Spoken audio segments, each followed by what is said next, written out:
The victory was hard-won, but it had come with a price. The battlefield was littered with the remnants of the enemy's retreating forces, and the scent of smoke still lingered in the air. Erilene stood at the edge of the battlefield, looking over the scene. Her people had fought bravely, and the enemy had been driven back, but there were many wounded, and some of her soldiers would never return home. She took a deep breath, trying to steady her thoughts. This battle had proven her strength, but it had also shown her how much more there was to learn.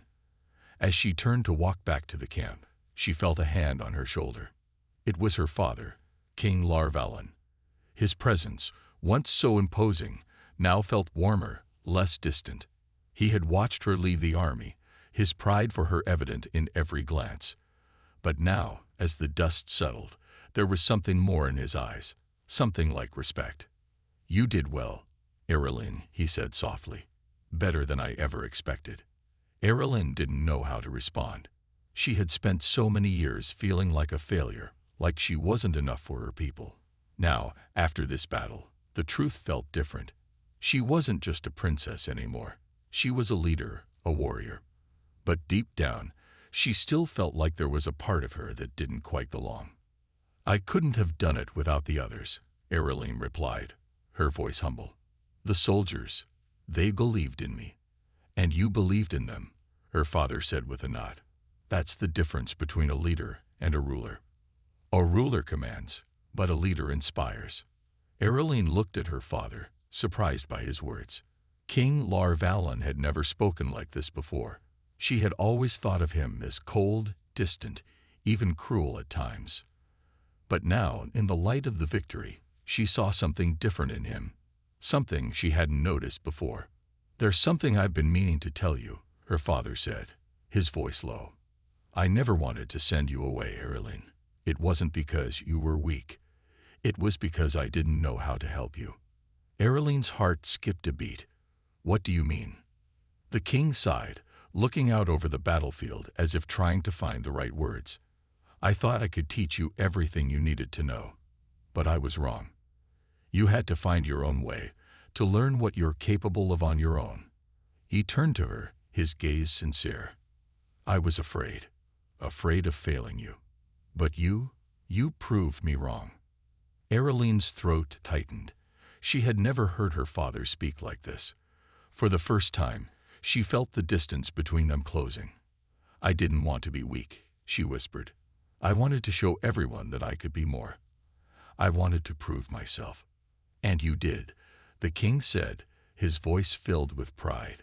"You proved that strength isn't just physical. It's in the heart, in the will to never give up. You've become more than I could have ever hoped for." Erilene smiled, a tear slipping down her cheek. She had always felt like she was fighting to be seen, to be recognized. But now, she realized that the battle had never been about proving herself to anyone else. It had been about proving herself to her own heart. "I'm proud of you," her father said quietly. For the first time, Erilene felt like she truly belonged, not just in her father's eyes, but in her own. The air was thick with the smell of smoke and tension as Erilene stood at the front of the Calorian army. The battlefield stretched before her, once a thriving city, now in ruins under the weight of the enemy's assault. The enemy forces, large and overwhelming, were camped just beyond the city's walls, confident that they had already won. Erilene felt the weight of her people's hopes pressing down on her shoulders.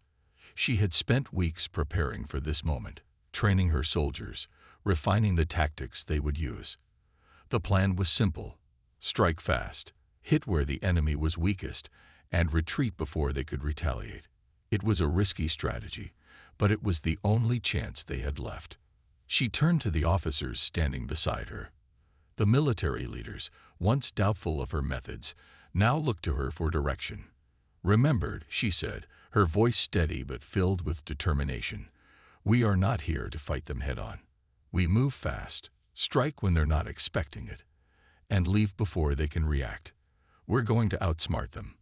The soldiers around her nodded, their faces set with grim determination. They were ready. "Move out," Erilene commanded. The army began to march, their footsteps steady and purposeful. As they approached the edge of the city, Ereline's heart pounded in her chest. She had trained for this, but now that the moment was here, everything felt different. She was no longer just the weak girl sent away by her father. She was the one leading the charge, the one with the power to change the fate of her people. They reached the enemy's camp just before dawn. Ereline's plan was already in motion. A small group of soldiers, disguised in the ruins, snuck around the back of the enemy's lines, setting up explosive charges on their supply wagons. Meanwhile, the main force, Ereline included, set up on a nearby hill, out of sight. The first explosion rang out, deafening in its power. The enemy soldiers scrambled, their formation breaking as they rushed to the source of the blast. Ereline took the signal. "Now," she shouted. The Kalorian army surged forward, moving faster than the enemy had anticipated. Ereline's soldiers were swift and organized, striking at weak points in the enemy's defenses. Ereline herself led the charge, her staff cutting through the air with deadly precision. Her strength had grown, and her speed was unmatched. She fought with the skill of a true warrior, no longer the fragile girl her people had once abandoned. The enemy was thrown into chaos. They weren't prepared for a fight this fierce, this fast. Ereline's forces used the confusion to their advantage, cutting down enemy soldiers, disrupting their supply lines, and forcing them to retreat. But the battle wasn't over. As the enemy began to regroup, Ereline knew it was time for the final strike. She rallied her forces, leading them in one last charge against the retreating enemy. With a roar, they broke through the enemy's lines, driving them back until there was nowhere left to run. By the time the sun was high in the sky, the battlefield was quiet. The enemy forces had been defeated, their retreating army scattered. The Kalorian Empire had won. Ereline stood among her soldiers, breathing heavily but filled with a sense of accomplishment. She had done it. She had led her people to victory. As the survivors of the battle were rounded up, King Lar-Valen stepped forward, his gaze proud as he looked at his daughter.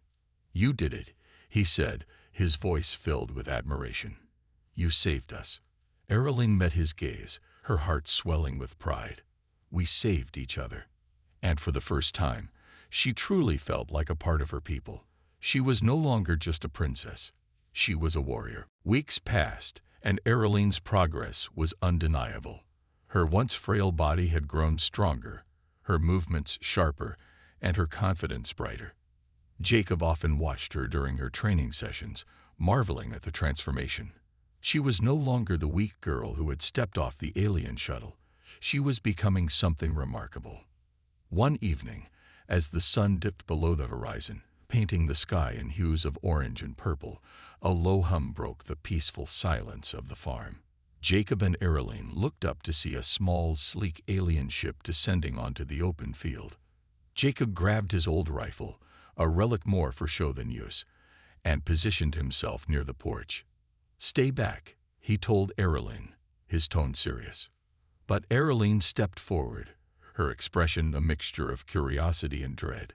"No," she said softly. "I think they've come for me."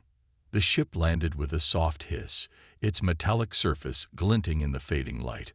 A hatch opened, and an alien envoy stepped out. A tall figure clad in ceremonial armor, his face stern.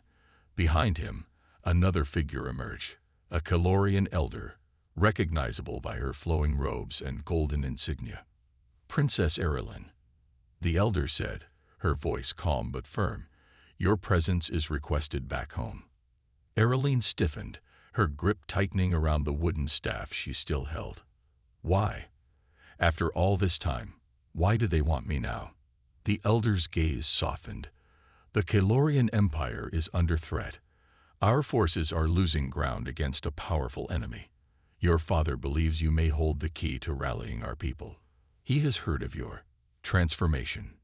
Jacob stepped forward, his rifle lowered but still in hand. "And what happens if she goes back?" The elder looked at him, her expression unreadable. "If she succeeds, she will save our people. If she fails, she may not return." The words hung in the air, heavy with implication. Jacob turned to Erilene, his face etched with concern. "You don't have to do this," he said quietly. "You've already proven so much. This is your choice." Erilene's violet eyes met his, a flicker of uncertainty visible beneath her determination. She thought of the people who had scorned her, the father who had sent her away, and the strength she had fought so hard to find. "I have to go," she said finally, her voice steady. "Not for them, but for myself. I need to see if all this training, all this effort, means something." Jacob nodded, his respect for her growing. "Then you'd better be ready." The elder stepped forward, extending a small, glowing orb. "This will take you back to your people. We leave at dawn." That night, as Erilene prepared for her journey, Jacob gave her one last piece of advice. "Remember everything you've learned here," he said. "No matter what happens, you're stronger than you think." As the first rays of morning light broke across the sky, Erilene stepped onto the ship, her heart heavy yet determined. Her true test was about to begin. The morning sunlight streamed through the window, warming the small farmhouse as Jacob stepped into the living room. Erilene was still on the cot, her pale blue skin glowing faintly in the soft light. She stirred as he approached, her violet eyes blinking open. "Morning," Jacob said, holding a cup of steaming tea. "You feeling any better?" Erilene sat up slowly, her movements still deliberate and cautious. "A little," she admitted, though her voice was still faint. "Good," Jacob said. He set the cup on the table near her. "Drink this. You're going to need your energy." "For what?" Erilene asked, her brow furrowing slightly. Jacob smiled, leaning back in his chair. "We're going outside today. It's time to start building some strength." Her eyes widened in alarm. "I can't. I'm too weak." "You're only as weak as you let yourself be," Jacob said firmly. "I'm not saying it'll be easy, but we've got to start somewhere. One step at a time, all right?" Reluctantly, Erilene nodded. She wasn't sure if it was his tone or the quiet determination in his eyes, but something made her want to trust him. A short while later, Jacob led her outside into the crisp morning air. The field stretched out before them, a patchwork of dry soil and small sprouting crops. Erilene hesitated, the bright sunlight making her squint. "We'll start small," Jacob said, pointing to a pile of wooden planks by the side of the house. "Your job is to carry one plank at a time to that shed over there." Erilene stared at the planks. They didn't look heavy, but she doubted her frail body could manage even one. "I can't," she murmured, shaking her head. "Yes, you can," Jacob said firmly. He picked up one of the planks and carried it effortlessly to the shed, demonstrating. "See, one step at a time. I'll be right here if you need help." Taking a deep breath, Erilene stepped forward. She bent down and wrapped her hands around one of the smaller planks. It felt heavier than she expected, but she gritted her teeth and stood up, wobbling slightly under the weight. "That's it," Jacob encouraged. "You're doing fine." Step by shaky step, Erilene made her way to the shed. By the time she reached it, her arms were trembling and sweat glistened on her forehead. She dropped the plank with a soft thud, gasping for air. Jacob clapped his hands. "Well done. That's more than most people would have done on their first try." Erilene looked at him in surprise. "Really?" "Absolutely," he said. "And tomorrow, you'll do too." For the first time, a small smile tugged at Erilene's lips. She felt a flicker of pride, a spark she hadn't felt in years. As they continued the small tasks throughout the day, Jacob saw a new determination in her eyes. It wasn't much, but it was a start. The days turned into weeks, and slowly, Erilene began to change. Each morning, Jacob gave her a new challenge, small tasks that pushed her just a little further than the day before. Carrying planks turned into stacking stones, walking short distances became running small laps, and her once frail arms began to steady under the weight of lifting buckets of water. But it wasn't just her body that was changing. It was her spirit. One morning, as the sun rose over the dry fields, Ereline stood outside the farmhouse, her violet eyes scanning the horizon. Jacob watched from the porch, sipping his tea. "You've been staring at that field for a while," he called. "What's on your mind?" Ereline turned, a flicker of determination in her expression. "I want to do more. These tasks, they're helping. But I feel like there's something inside me, something stronger, waiting to come out." Jacob smiled, setting his tea down. "Good. That's what I've been waiting to hear." He walked down to her, motioning for her to follow him. "Come on. There's something I want to show you." They walked to the edge of the property, where a patch of open land stretched untouched. In the center, Jacob had set up a crude training area, a wooden dummy he'd built, some heavy rocks, and a few makeshift targets made of old cans. "What is this?" Ereline asked, tilting her head. "A training ground," Jacob said. "You've built up some strength, but now it's time to learn how to use it. You said you felt something stronger inside you. Let's see what it is." He handed her a long wooden staff, worn but sturdy. "This is your first tool. Use it to strike the dummy. Don't worry about how it looks. Just hit it." Ereline hesitated, gripping the staff tightly. She approached the dummy and gave it a weak swing. The staff barely made contact, and she frowned. "Not bad for a start," Jacob said with a grin. "But you're holding back. Don't think. Just swing with everything you've got." Ereline's brows knit together as she tightened her grip. She planted her feet, raised the staff, and swung hard. The impact sent a satisfying thud through the air. "There you go," Jacob cheered. "Feel that? That's strength. Now do it again." She swung again, then again, each strike more confident than the last. Sweat began to bead on her brow, but she didn't stop.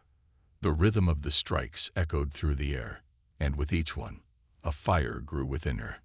By the time she finally stopped, her arms were trembling, but her face was lit with an expression Jacob hadn't seen before: pride.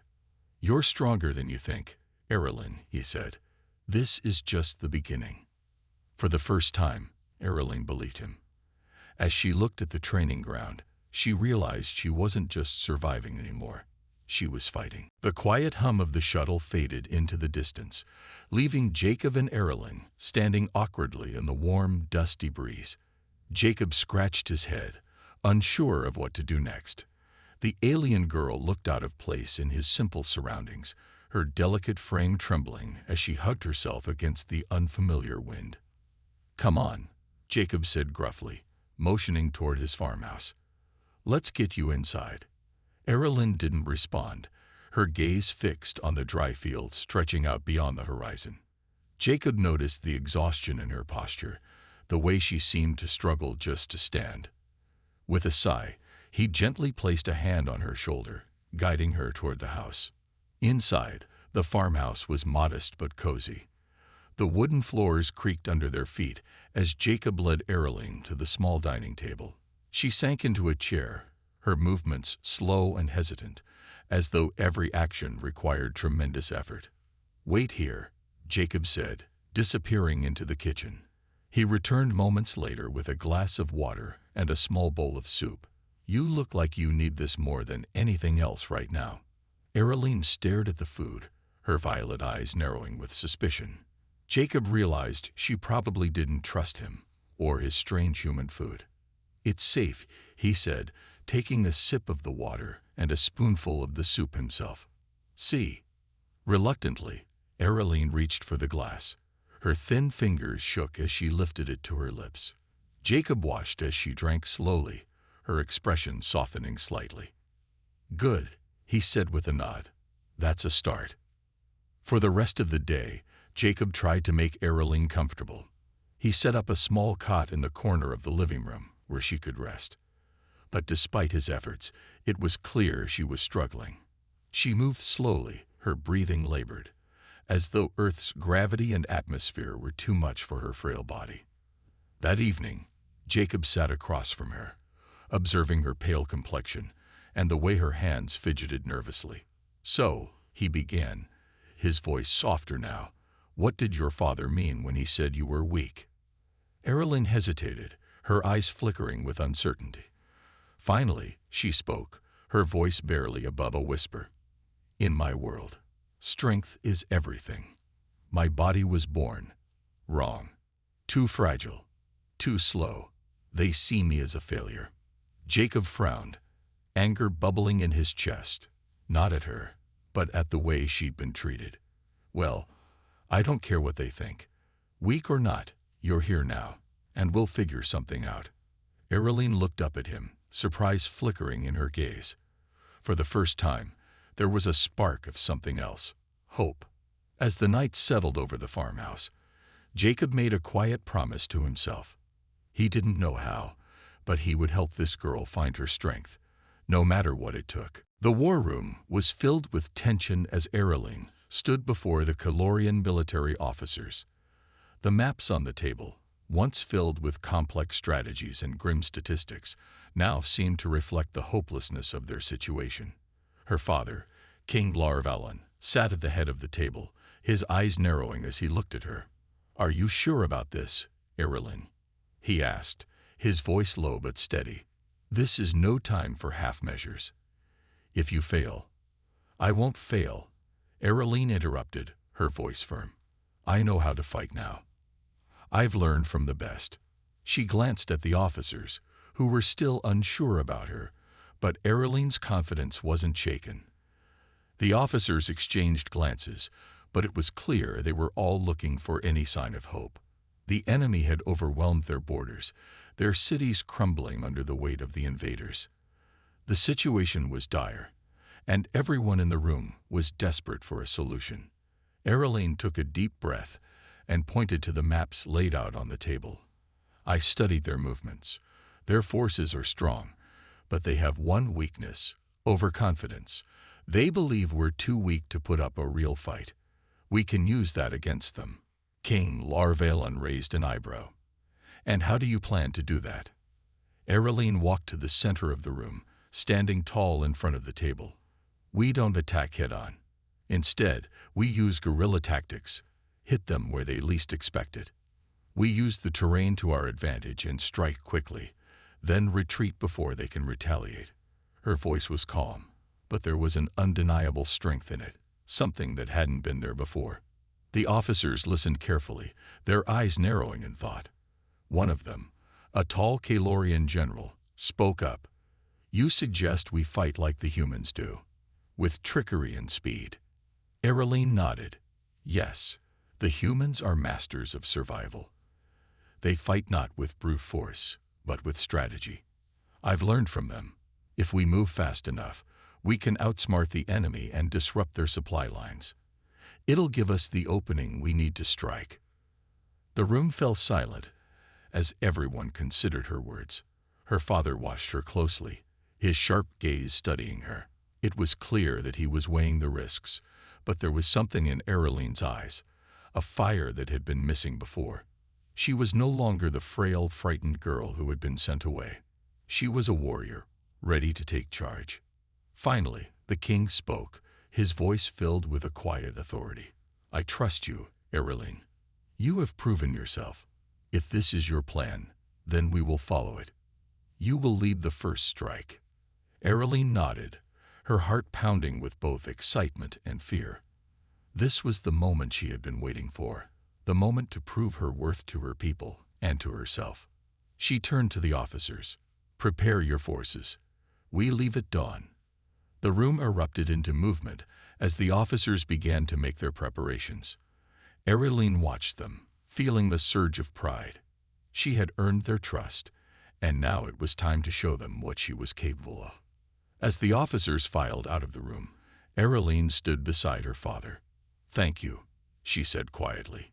Larvalon looked at her, his expression softening. "You are my daughter, Erilyn. You've already proved more than I ever hoped." For the first time, Erilyn felt a warmth spread through her chest. She wasn't just the king's daughter anymore. She was a warrior. The future of the Calorian Empire was in her hands, and she was ready. The dusty plains of the frontier planet, Elaris III, stretched endlessly, interrupted only by the modest farmhouse where Jacob lived. A hard-working human, Jacob had long given up on grand adventures, content with the quiet life of tending his crops.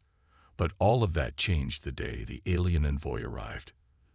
The sound of heavy engines broke the calm afternoon, making Jacob step out onto his porch. A sleek, black alien shuttle descended, its smooth surface reflecting the harsh sunlight. The shuttle landed with precision, and a moment later, its doors hissed open. Jacob instinctively tightened his grip on the rusty tool in his hand. Visitors were rare in this remote part of the galaxy, and alien visitors even more so. Two tall, imposing figures emerged, their shimmering armor glinting. Behind them came a regal figure, unmistakably the alien king himself, Larv Allen of the Calorian Empire. His deep blue skin and golden crest marked him as royalty, his presence exuding authority. Jacob was stunned. What brings someone like you all the way out here?" he asked, his voice cautious but steady. The king stepped forward, his piercing eyes scanning Jacob. "Human," Larv Allen began, his voice rich and commanding. "I come with a request. No, a responsibility." Before Jacob could respond, the guards brought forth a small figure, hidden beneath a delicate cloak. As the cloak was lifted, Jacob's eyes widened. Standing there was a frail alien girl, her pale blue complexion dull and lifeless. Her eyes, though bright and violet, seemed weighed down by exhaustion. "This is my daughter, Erilyn," the king continued. "She is weak, unfit for the trials of our people. Her presence is seen as a burden to the throne." Jacob frowned, glancing at the girl. She looked no older than 16 by human standards. Her thin frame and trembling hands made it clear she wasn't well. He felt a pang of pity, though he didn't fully understand why this was his problem. Larv Allen's gaze hardened. "You are known for your resilience, human. For centuries, your kind has survived against all odds. If anyone can give her a chance to live, it is you." Jacob hesitated. "I'm just a farmer. I'm not sure I'm qualified to take care of her." The king's tone softened, almost pleading. "She doesn't need luxury or treatment. She needs time, away from the scrutiny of my people. Time to grow stronger, or to pass peacefully, if that is her fate." Jacob looked at Erilyn again. Her eyes met his, filled with a quiet desperation. Something inside him stirred, a stubborn human resolve he couldn't ignore. "All right," Jacob said, his voice firm. "I'll take her in, but don't expect miracles." The king nodded solemnly. "That is all I ask." As the shuttle departed, leaving Jacob alone with Erilyn, he couldn't shake the feeling that his life had just changed forever. The journey back to the Calorian Empire was long and silent. Erilyn sat alone in the shuttle, her thoughts heavy with uncertainty. The elder, who had accompanied her, had said little, leaving Erilyn to wrestle with her emotions. As the stars streaked by outside the window, she wondered what awaited her back home. Would her people accept her? Or would they see her as the same weak girl who had left years ago? Despite the doubts swirling in her mind, a new feeling was rising inside her, a fire she hadn't known existed until recently. The training, the challenges, the sweat, and the struggle, each step had built something stronger inside her. And now, with her destination drawing closer, Erilyn knew that she wasn't the same person who had stepped off that alien shuttle all those months ago. The ship's artificial gravity adjusted as it prepared to enter the atmosphere of Caloria's homeworld. Erilyn took a deep breath, trying to steady her nerves. She thought of Jacob and the lessons he had taught her. "You're stronger than you think," he had said. She would carry those words with her now. The shuttle touched down on the Calorian capital's landing pad, and the moment the hatch opened, the heat and intensity of her homeworld hit her. The air was thick with the scent of spices and metallic perfumes, and the towering spires of the city loomed overhead. This was where she had been born, where she had once been told she wasn't enough. Now, everything would change. A procession of royal guards met her as she stepped off the shuttle, their armored forms standing at attention. They led her through the grand palace gates where her father, King Larvalon, waited. His deep blue skin and golden crown gleamed in the sunlight, but his expression was unreadable. "Erilyn," he said, his voice echoing through the courtyard, "you have returned." She stood tall, her heart racing, but her resolve steady. "I have returned as I am, stronger than before." The king studied her for a long moment, as if measuring her worth. Finally, he nodded. "We shall see, my daughter. There is no time for doubt. The Kalorian Empire is under siege. Our enemies are merciless, and we are on the brink of collapse." Erilyn's gaze hardened. "I know, but I'm not afraid anymore. I've learned something that you can't teach, how to fight with everything I have." King Larvalon raised an eyebrow. "Is that so?" "Yes," Erilyn said, her voice firm. "And I will prove it." With a nod, the king motioned for her to follow him into the war room, where maps of the empire were spread out on a massive table. The room was filled with military officers, their faces tense and worried. Erilyn could see that their plans had stalled, and their hope was fading. "Take a seat," the king commanded. "We need to strategize. The enemy's forces are much stronger than we anticipated, and morale is at an all-time low." Erilyn stepped forward. "I have a suggestion." The room went quiet, all eyes on her. She could feel the weight of their gaze, but she stood taller, more confident than ever before. "We will fight them on our terms," she said, her voice cutting through the silence. "And we will use everything we've learned, from the humans to the warriors of old. It's time to fight back." The officers exchanged glances, some skeptical, others intrigued. But King Larvalon simply nodded. "Then it is time to see what you can do, my daughter." For the first time since her return, Erilyn smiled. She was no longer just a daughter or a symbol of weakness. She was a warrior, ready to lead her people to victory. The days following the victory were filled with celebration, but Erilyn could hardly focus on the festivities. Her mind was still on the battlefield, the faces of the fallen, the comrades she had fought beside, and the heavy responsibility of leadership. She had won the war, but now came the harder task, rebuilding her people's faith and proving that their victory was more than just a fluke. Erilyn stood atop the palace balcony, gazing out at the city below. The once damaged buildings were now being repaired, and life was slowly returning to normal. But there was a tension in the air. The people had seen her lead them to victory, but could she lead them to peace? Could she guide them into a future without war? Her father, King Larvalon, had been proud of her, but he had made it clear that the real work was only just beginning. The war had ended, but the scars of conflict still ran deep through the empire. Trust had to be rebuilt, alliances forged, and old wounds healed. Erilyn turned as she heard footsteps behind her. It was her father, standing tall as always, but with a softness in his eyes that Erilyn hadn't seen before.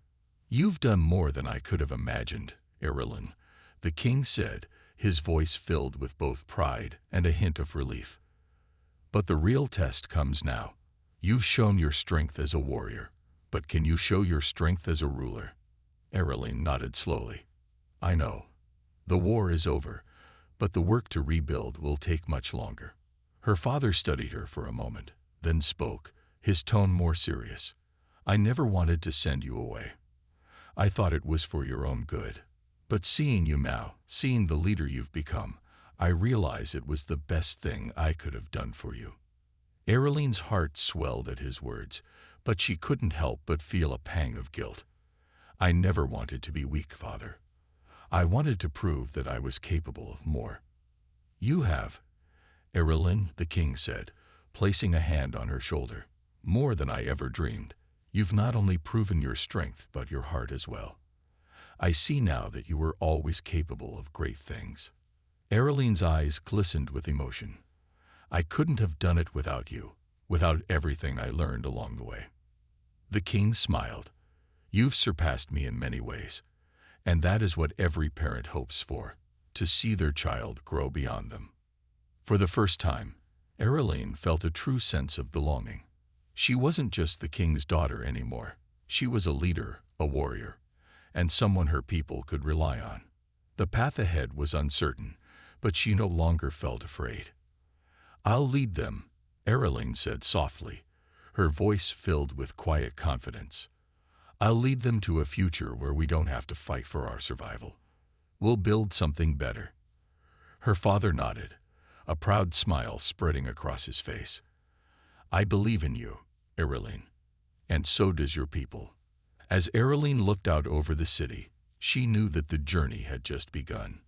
But for the first time, she felt ready to face whatever challenges lay ahead. She had found her strength, and now she would use it to lead her people into a future of peace and prosperity. And as she stood there with her father, looking at the empire they had both fought for, Erilene knew one thing for certain. She was no longer the weak girl who had been sent away. She was a warrior, and she was home.